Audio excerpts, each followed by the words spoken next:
노다지 썰전. 오늘은 그 항체 분해 약물 접합체, 이른바 DAC라는 혁신적인 항암 신약 8회폼 기술을 개발하는 오름 테라퓨틱에 대해 이야기 나눠보겠습니다. 네, 과연 이 오름 테라퓨틱의 기술과 파이프라인이 성공적인 신약 개발과 또 상업화로 이어질 수 있을지 이게 핵심 질문인데요. 저는 이 회사의 혁신성 그리고 성장 잠재력을 상당히 높게 평가하는 입장입니다. 네, 저는 신약 개발이라는 그 여정 자체가 워낙 험난하고 또 변수가 많지 않습니까? 그래서 좀 더 신중하게 봐야 한다. 이런 생각입니다. 네. 오름 테라퓨틱의 핵심은 역시 DAC 기술이죠. 기존 항체 약물 접합체, 그러니까 ADC가 항체의 독성 약물을 직접 붙였다면 이 DAC는 TPD, 즉 표적 단백질 분해제를 붙입니다. 이게 뭐냐면요. 항체가 암세포를 찾아가면 이 TPD가 세포 안으로 쓱 들어가서 암세포 생존에 꼭 필요한 단백질, 예를 들면 GSPT1 같은 것에 분해해. 이런 꼬리표를 딱 붙이는 거예요. 그러면 이제 세포 내 처리 시스템이 이걸 보고 단백질을 없애서 암세포를 죽이는 그런 방식이죠. 특히 기존 TPD 약물보다 훨씬 낮은 농도에서도 효과를 내면서 독성을 줄인 자체 기술 TPD 스퀘어. 이게 정말 주목할 만해요. 그러니까 치료 효과는 높이고 부작용은 줄일 수 있다는 거죠. 또 세계 최초로 DAC 기술을 임상 단계까지 끌고 간 선두 주자이기도 하고요. 이 기술력은 이미 빅파마들이 알아갔습니다. 그 BMS가 GSPT1 표적 후보 물질 6일5일 과제죠. 이걸 가져가면서 선급금으로만 1억 달러, 그러니까 우리 돈으로 한 1,300억 원 이상을 지급했어요. 이게 아직 동물 실험 단계인 전임상 물질인데 여기에 이 정도 선급금은 정말 이례적인 일이고 기술 가치를 확실히 보여주는 대목이라고 저는 봅니다. 버텍스와는 플랫폼 기술 자체에 대한 라이센스 계약도 맺었고요. 그리고 가장 앞선 파이프라인인 급성 골수성 백혈병 AML 치료제 후보 물질 1153은 전임상에서 매우 낮은 용량으로 암세포 완전 제거 효과를 보였습니다. 곧 데이터 발표에 앞두고 있고 2027년 임상 1상 진입이 목표입니다. 재무적으로도 현재 2025년 기준으로 한 1,500억 원 정도 현금이 있어서 향후 3년 이상 연구개발 자금은 충분히 확보된 상태로 보입니다. 네, 기술 자체는 상당히 흥미롭습니다. 하지만 그 전임상, 그러니까 동물 실험 결과가 아무리 좋아도 실제 사람에게 적용하는 임상 시험에서는 실패하는 경우가 정말 많다는 걸 우리가 기억해야 합니다. 신약 개발 성공률은 사실 극히 낮거든요. 오름 테라퓨틱스의 핵심 파이프라인 1153, 이게 아직 전임상 단계고 임상 1상 목표가 2027년이면 실제 데이터 확인까지는 최소 2년 이상 걸린다는 얘기입니다. 그 사이에 또 어떤 변수가 생길지 모르죠. 후속 파이프라인은 더 먼 미래의 이야기고요. 그리고 BMS나 버텍스와의 계약, 물론 긍정적인 신호죠. 하지만 이건 어떻게 보면 오름 테라퓨틱스의 미래가 상당 부분 파트너사의 손에 달려있다, 이런 뜻도 됩니다. BMS가 진행하는 임상 결과가 어떻게 나올지 사실 우리가 직접 통제할 수 없잖아요. 마일스톤 수입이라는 것도 결국 개발 단계별로 성공했을 때 받는 돌이니까 이게 아직 확정된 수익이 아니란 말입니다. 뭐랄까, 로또 당첨 가능성 같은 거죠, 아직은. 그리고 연간 400억 원 자금 소모 속도, 이것도 결코 무시 못합니다. 임상 단계가 올라갈수록 비용은 훨씬 커질 수 있고 2028년 이후에는 분명 추가 자금 조달이 필요할 텐데 그 계획이 아직 명확하지 않아요. 또 TPD 기술 추가 도입 검토 얘기도 나오던데 이건 오히려 현재 기술만으로는 좀 부족하다고 생각하는 걸 수도 있고요.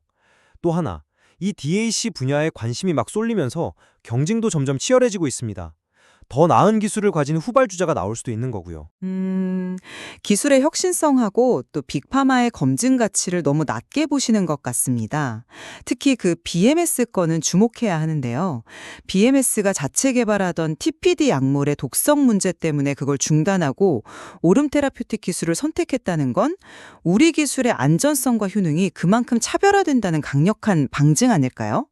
이건 단순한 기술 검증 이상으로 경쟁 우위를 보여주는 중요한 사례라고 생각합니다. 1153 전임상 데이터도 상당히 고무적이고 곧 나올 학회 발표가 이런 기대감을 더 키울 거라고 봅니다. 글쎄요, 전임상하고 임상은 전혀 다른 무대입니다. 그 GSPT1 단백질, 이게 암세포뿐만 아니라 정상세포 성장에도 일부 관여한다고 알려져 있죠. 임상에서는 이 약물이 정상세포에 미칠 잠재적 영향을 훨씬 더 정밀하게 봐야 합니다. 그리고 DAC라는 이 새로운 방식의 약물에서 우리가 예상치 못한 부작용이 나올 가능성도 배제할 수 없고요. BMS 임상 결과도 아직 나온 게 없으니 섣부른 기대는 좀 경계해야 한다고 봅니다. 1153 파이프라인 가치를 너무 그 개발 단계에만 묶어서 보시는 경향이 있는 것 같아요. AML 시장은 아직 효과적인 치료제가 부족한 미충족 수요가 굉장히 높은 영역이고요. 1153은 특정 유전자 변이 없이도 효과를 보일 가능성이 있어서 잠재 시장이 상당히 큽니다. 만약에 초기 임상 데이터만으로도 가치를 인정받는다? 그러면 임상 1상 중이라도 기술 이전을 해서 현금을 확보하고 후속 파이프라인에 집중하는 그런 유연한 전략도 충분히 가능해요. 네, 하지만 결국 모든 가치는 임상 데이터로 증명해야 하는 겁니다. 1153 임상까지 아직 2년 이상 남았고 후속 파이프라인은 그보다 더 멀었죠.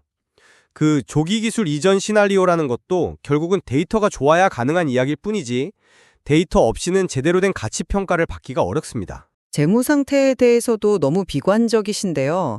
현금 1,500억 원이면 핵심 파이프라인 임상 진입까지 몇 년간 연구 개발에 집중할 실탄은 충분하다고 봐야죠. 그리고 BMS, 버텍스로부터 추가 마일스톤 유입 가능성도 있고요. 필요하다면 추가 기술 이전 같은 전략적 옵션도 열려 있다고 봅니다. 그 연 400억 소지는 현재 추정일 뿐이고요. 임상 규모가 커지면 비용은 훨씬 불어날 수 있습니다. 2028년 이후에 자금 조달 계획이 아직 불확실하다는 점, 이건 명백한 위험 요인입니다. 마일스톤은 여전히 조건부 수입일 뿐이고요. 그리고 새로운 TPD 기술 도입 검토는 어쩌면 현재 파이프라인만으로는 좀 부족하다는 내부 판단의 신호일 수도 있지 않을까요? 경쟁은 점점 심화되는데 계속 앞서 나가려면 추가적인 자금 투입이 계속 필요할 겁니다.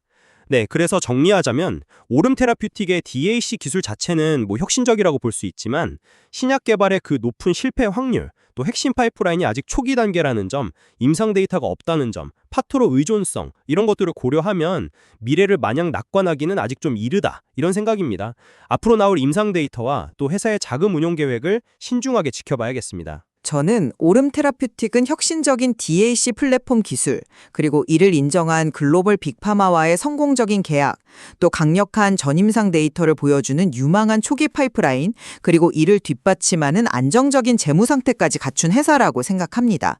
특히 핵심 파이프라인인 1153의 향후 데이터 발표와 임상 진행 과정이 앞으로 이 회사의 가치를 증명할 중요한 변곡점이 될 거라고 기대합니다.